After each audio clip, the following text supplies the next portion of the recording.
a esta hora de la mañana en Huancavelica 8:30 AM recibimos a la subcoordinadora de el movimiento Pachacuti, doña Cecilia Velázquez.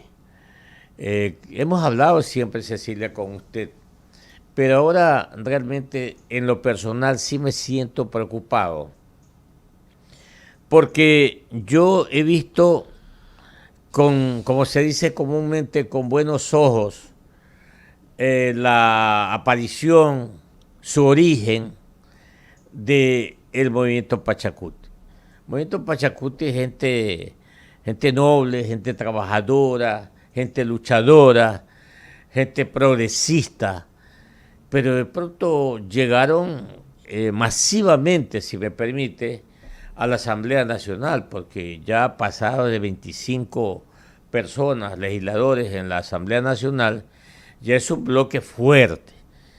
Pero sí me ha extrañado, Cecilia, ver que en estos momentos el movimiento está actuando un tanto confuso, si me permite el término. No sé si sea adecuado, pero en todo caso sí preocupa que gente muy sana, muy noble en la política, como es Pachacuti, esté ocurriendo estas cosas.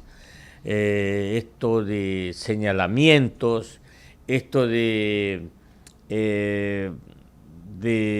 conminar a legisladores, esto de las quejas y también rechazo de parte de la presidenta de la Asamblea Nacional, que se está violando la Constitución, dice ella, y cosas por el estilo. ¿Usted qué nos puede contar, eh, estimada Cecilia, aquí a los oyentes de Huancavilca?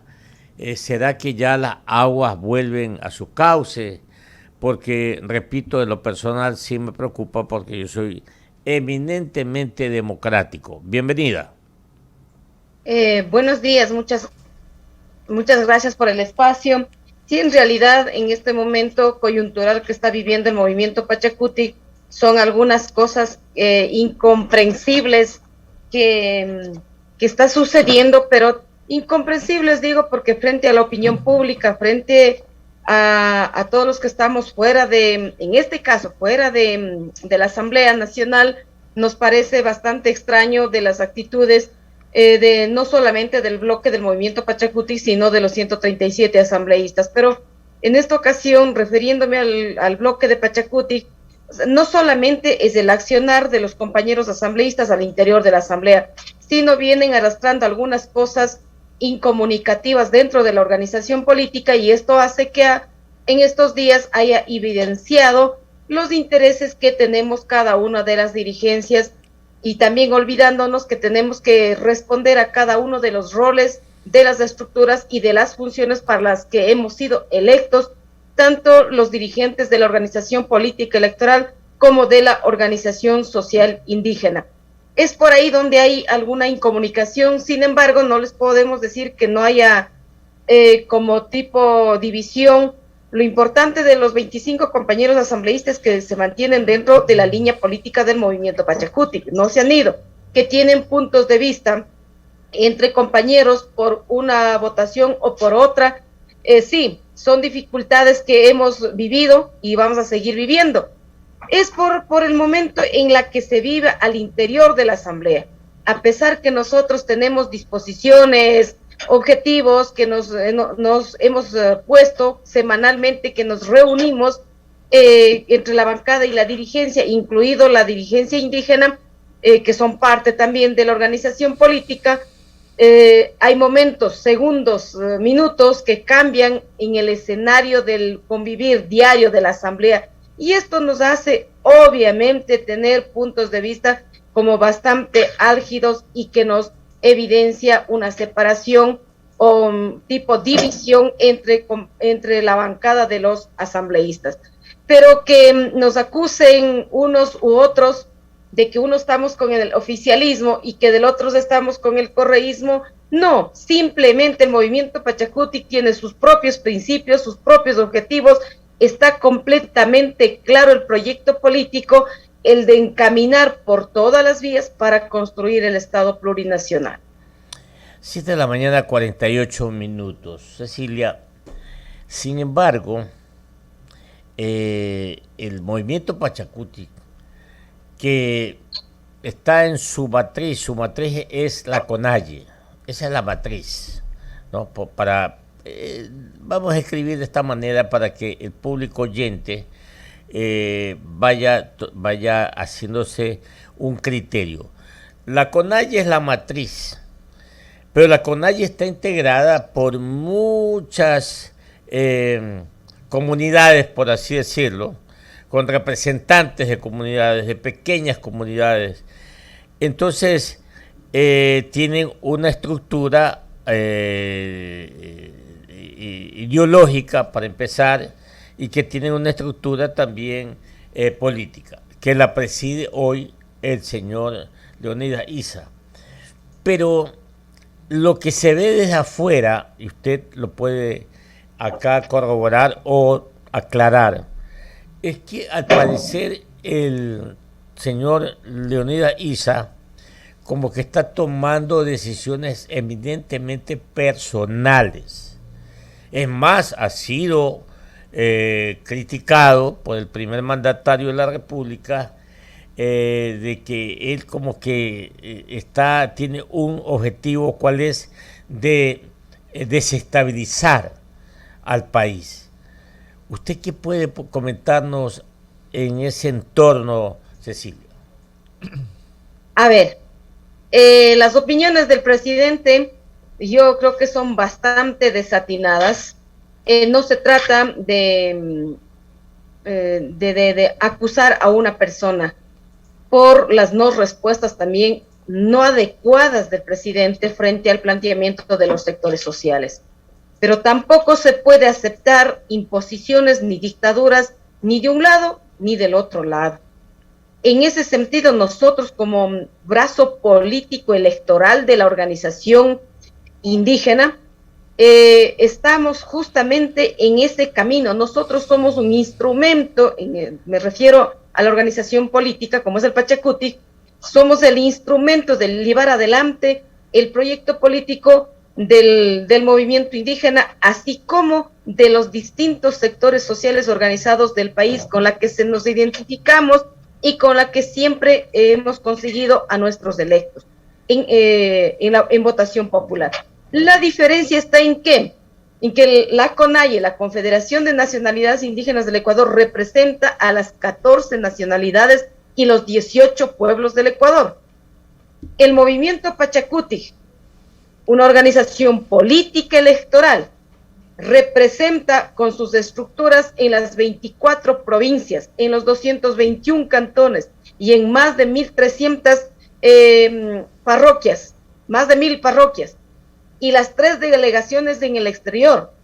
En el caso de la CONAIE son representaciones colectivas, en el caso del movimiento Pachacuti son representaciones individuales, porque así existe, o exige más bien dicho, el Código de la Democracia, por supuesto, los estatutos de nuestra organización política. Por tanto, tanto la CONAIE, que es la organización social matriz nuestra, como la organización política electoral, como es el movimiento Pachacuti, tienen estructuras y tienen cada uno sus dirigentes electos legítimamente en un congreso cada 3 años. Y ahí hay una confusión. Si es que hubiese habido, y de hecho que creo hay errores y estamos corrigiendo, porque esa es nuestra función como dirigentes, pero si es que existen delitos o han atentado contra los principios del proyecto político del movimiento Pachacuti, los que debemos someternos nosotros, quienes todos hacemos Pachacuti, directivos, electos, militantes, etcétera, es al Tribunal de Ética y Disciplina que tiene el movimiento Pachacuti. Ahí hay una ligera confusión y de hecho la CONAIE puede llamar a la rendición de cuentas, pero por supuesto que sí. A una explicación de una votación u otra votación, sí, pero no podemos decir que los compañeros electos o los directivos políticos se sometan a un proceso de justicia indígena porque no se ha cometido delito alguno, al menos dentro de la organización social. Nos referimos exclusivamente a la organización social. Y si es que hubiese habido un delito de los miembros de la CONAIE, nuestro proceso de justicia indígena se somete en cada uno de los territorios. ¿Y quienes pueden aplicar esa justicia indígena? Son los compañeros o compañeras, presidentes o presidentas de cada uno de los territorios.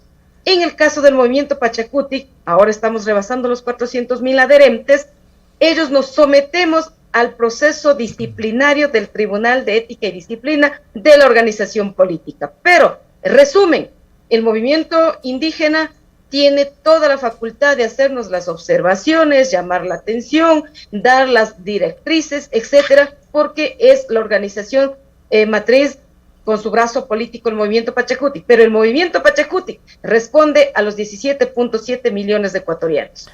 754, en Guayaquil, Ecuador continental.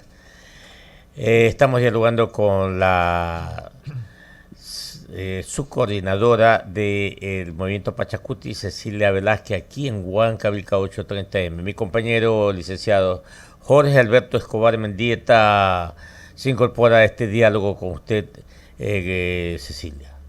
Adelante, licenciado. Gracias, economista. ¿Cómo le va, Cecilia? Un gusto tenerla de nuevo acá en Contrapunto a través de Huancavilca. Pero el asunto de fondo allí, creo yo, es también lo que ha sucedido en este primer episodio de la Asamblea, ¿no?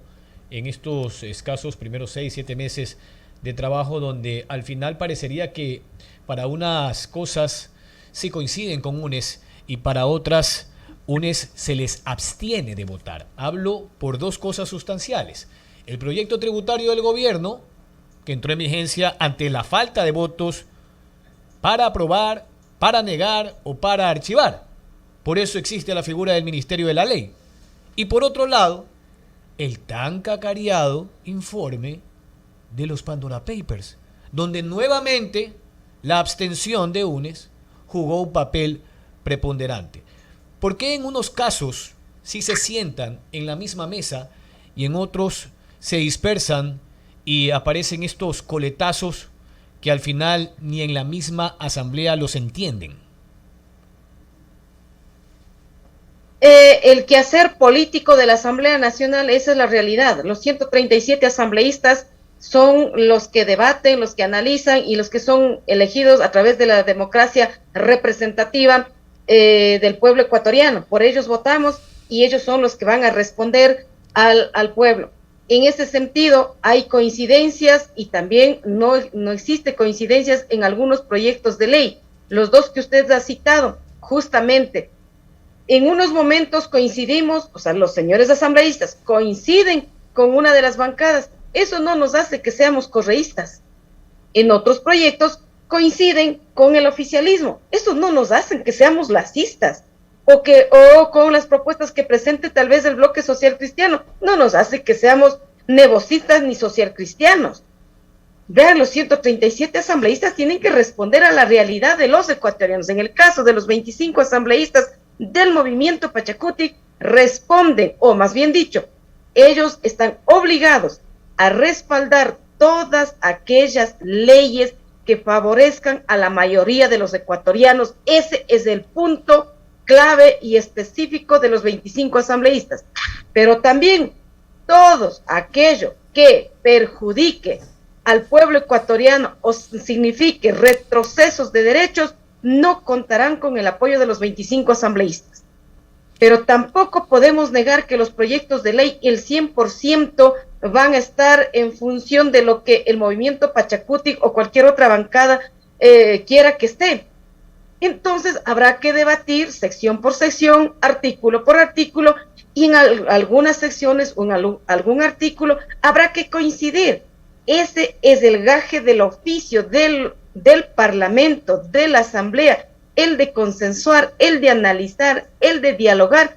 Para eso están electos. Entonces ahí no podemos, satanizar lo uno y lo otro. Y nosotros, con el respeto de siempre, con la humildad de siempre, como organización política, asumimos los criterios, los puntos de vista de los y de las ciudadanas, porque sabemos que estamos en la lupa. Nos siguen con la lupa por todo lo que hagamos o dejemos de hacer por el simple hecho de ser o de estar presidiendo la Asamblea Nacional con una representante orgullosamente del movimiento Pachacuti, como es la abogada Guadalupe Liori, y por tener justamente este bloque bastante importante dentro de la Asamblea. Pero también decirles que estos 25, a pesar que es un bloque interesante, a pesar que estamos presidiendo el primer poder del Estado, igual seguimos siendo minorías. De 137, apenas somos 25. Claro, apenas son 25, pero saben que hacen mayoría cuando sí se ponen de acuerdo con UNES. En todo caso, Cecilia. También nos acusan que hacemos mayoría con el oficialismo y por eso estamos llamados la atención pues, por la CONAIE. Ese es el vaivén de la política, como usted dice, no el maniqueísmo. Pero bueno, ya ahí no nos vamos a poner a discutir.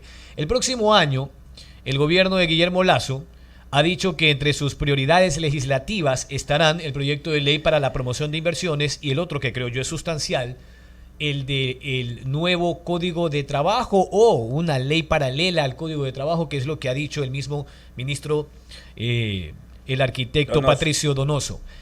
Ustedes también han hecho una propuesta, me acuerdo que Salvador Quispe había presentado ante el Parlamento una propuesta de Código de Trabajo. Ustedes consideran que no debe de haber un texto paralelo a este código ya vigente desde hace más de 100 años, si no me equivoco, en el país. ¿Y cuál sería ahí la actitud? ¿O también la abstención pasará factura para que entre por el Ministerio de la Ley? No solamente hemos puesto la abstención, eso yo creo que es un análisis bastante ligero de los que no estamos muy cerca de la Asamblea Nacional. La abstención también es un derecho, al final estamos en un Estado democrático. Sin embargo, no estoy ocultando ni quiero tapar el accionar de los asambleístas del movimiento Pachacuti, porque también por estas acciones han sido observados al interior de la asamblea, del movimiento, y el 8 de enero que tenemos también una evaluación profunda y la reorientación del accionar político y de nuestra agenda legislativa, pues también será otro proceso que los compañeros asambleístas, incluido las coordinaciones, nos someteremos al interior de nuestra organización política. Vienen los proyectos de ley bastante complejos para el país. Y ahí, pues, de hecho, el movimiento Pachacuti, como dije e insisto, todo aquello que beneficie a la mayoría de los ecuatorianos contarán siempre con el apoyo del movimiento Pachacuti. Pero todas aquellas leyes, proyectos de leyes, etcétera, que atenten contra los derechos de los ecuatorianos, pues no van a contar con nuestro apoyo. En eso estamos completamente claros. En el tema del Código del Trabajo, claro que es necesario hacer algunas reformas, pero por supuesto que sí, y para ello hay una propuesta muy trabajada, consensuada, consultada, construida con la participación de los diferentes sectores de los trabajadores y que ha sido presentada a través del compañero asambleísta Salvador Quispe, al igual que otros proyectos de ley que tiene el movimiento Pachacuti presentado a través de su bancada. Sobrepasan los 35 proyectos de ley, de los cuales más de 20 están ya calificados por el CAL, y esperemos que el mes de enero puedan empezar ya las discusiones, los análisis y levantar los informes a través de las comisiones especializadas. Todo aquello será, obviamente, desde nuestro punto de vista, en base al proyecto político y en base a la mayoría de los empobrecidos del Ecuador. Para concluir, Cecilia, en el ámbito de los combustibles, el gobierno ha dicho ayer, así lo manifestó su vocero, el abogado Carlos Gijón, no estará dispuesto a disminuir ni un centavo frente a lo que ha solicitado el movimiento indígena, la CONAIE, que ha pedido que se baje el galón de extra o de Ecopaís de 2.55 a 2.10 y el de diésel de 1.90 a 1.50, porque eso descuadra las cuentas, ha dicho el gobierno. ¿Por qué ha sido tan difícil abordar y finalmente llegar a un acuerdo para la focalización, Cecilia? La lucha para la reducción de los precios de los combustibles no solamente pasa por la lucha del movimiento indígena. El movimiento indígena ha hecho todos los esfuerzos para velar por el derecho de todos los ecuatorianos. Nada ha sido desde y para el movimiento indígena. Siempre ha sido la lucha desde el movimiento indígena y de los diferentes sectores sociales para el bienestar de todos los ecuatorianos, por un lado. Por el otro lado, si no hay reducción, si no quieren rever el precio de los combustibles, entonces, ¿cuál es la metodología o hasta cuándo se hace la focalización del precio de los combustibles? Eso, por ejemplo, que creo que el gobierno tiene que aprender a reconocer que no ha respondido a una sola demanda del pueblo ecuatoriano, y en eso tenemos que ser frontales. Yo creo que en vez de pasar acusando a uno u otro dirigente, debe dedicarse a hacer esto de manera técnica, eficiente, para que pueda haber resultados concretos sobre la focalización. Ya, si no hay reducción del precio, vamos por la focalización, una focalización técnica y que sea real y que beneficie a los que realmente tienen que beneficiarse. Igualmente, esto de los precios que han subido, ¿a dónde se están yendo los recursos? ¿Cuánto de esos recursos se está destinando para la producción y la productividad del mediano y del pequeño agricultor? El sector agropecuario, mediano y pequeño, ha sido olvidado todas estas décadas. Y frente a ello, no existe una sola respuesta del Estado ecuatoriano, de este y de los anteriores gobiernos. No existe. ¿Y saben qué? Ese sector es el que crea mayores fuentes de trabajo y el que nos da de comer a todos los ecuatorianos. Bien, agradecemos a Cecilia Velázquez, subcoordinadora de Pachakutik, por su comparecencia. Sí, Cecilia, solamente unas precisiones de mi parte. Primero, el gobierno, como es el conocimiento público, incrementó el salario básico unificado en $25. Unos han dicho que no es técnico, otros dicen que está bien y que ha cumplido o está cumpliendo, porque el gobierno del presidente Lazo en su campaña dijo que iba a incrementar en $100 el salario básico unificado en los 4 años de su periodo. O sea, la gente hace cuenta, una aritmética nada más simple, dice 25 este año, 22, 25 el 23 y así sucesivamente. Punto 1. Punto 2. Ofreció bajar en un punto porcentual el impuesto a la salida de divisas. Ya lo señaló, se va a ir en 25% de ese 1%, quitando el impuesto que a la larga hasta el mes de octubre se llegará al 1%, lo que conozco. Entonces, ese cumplimiento. Lo otro es que ya el impuesto al ICE ya no genera un ingreso a la caja fiscal. Ya no, como ya no se cobra, ya eso se acabó. El 1% de la salida de divisas representa más o menos $250 millones anuales. El ICE no lo tengo ahorita precisamente, tampoco los impuestos a las toallas sanitarias, etcétera. Entonces, todas esas cosas hay que irlas sumando también, porque esas van afectando a la caja fiscal. Ya, porque esas cosas también hay que decirlas, Cecilia. En cuanto a los combustibles, a los derivados, eso yo estoy completamente de acuerdo con usted o con quien esté opinando que sí hay que focalizar. Hay que focalizar. Yo, por ejemplo, permanentemente he dicho, Cecilia, que el gas doméstico está mal, porque tiene que focalizarse y entregárselo el subsidio a los que realmente necesitan, no a todo el mundo. Por ejemplo, yo no debo pagar pues el tanque de gas que me cobran a mí. 1.60. A domicilio me cobran $3.20, imagínese usted.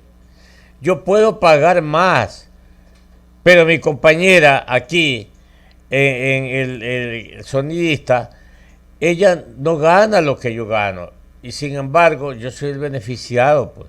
Entonces yo estoy totalmente en contra de que se estén gastando casi $900 millones anuales en ese subsidio, pues. Perdónenme. Entonces hay que arreglar la casa, hay que buscar el equilibrio, Cecilia. Entonces, en ese orden, tenemos que nosotros coadyuvar, usted en la parte política, nosotros en la comunicación, pero nosotros necesitamos, el país necesita salir adelante, Cecilia. Nosotros atravesamos demasiados problemas y tenemos grandes necesidades, de tal manera pues que queda en la clase política la madurez de ir atendiendo las necesidades de los que más necesitan, ya los que no tienen. No queremos en este país que se den las cosas que se han dado en Chile. La brecha entre ricos y pobres se amplió demasiado en Chile. Ahí está el resultado. Chile va a ir para abajo. Va a ir, no es que porque llegó este señor Boris va a mejorar Chile, no. Van a mejorar las sociedades cuando se acorten las distancias, la brecha entre ricos y pobres, Cecilia. Y para allá es que tenemos que ir todos. La dejo con la despedida, deseándole una feliz Nochebuena, feliz Navidad. Y cuénteme cómo se experimenta la Navidad en las comunidades indígenas, mi querida Cecilia. Adelante usted.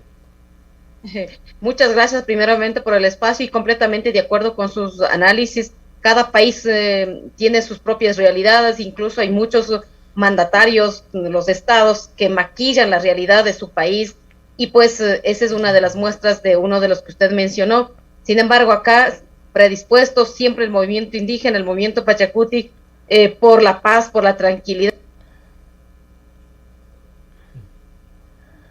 Se apagó el micrófono.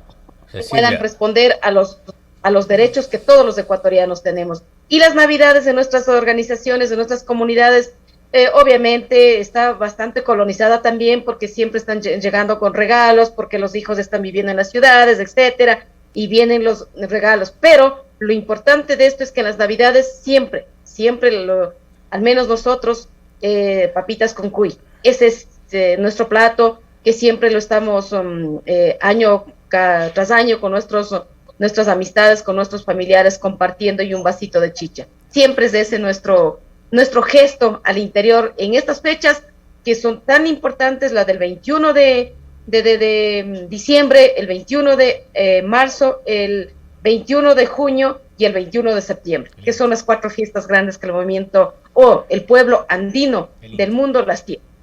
Qué buena cosa, Cecilia. Y dígame, en lo personal, ¿qué título académico profesional tenemos? Bueno, yo tengo, ¿qué digamos? Pero me encanta que me digan solamente Ceci o Cecilia. Por ahí ando cursando como 5 títulos. He llegado hasta tener 2 títulos de magíster, pero bueno, eso es lo de menos. Muchas gracias. Justo me están llamando a una entrevista y tengo que entrar. Que le vaya a ser bien, Cecilia. Felices Navidades, Cecilia. Año Nuevo también. Bien, hasta luego. Chao.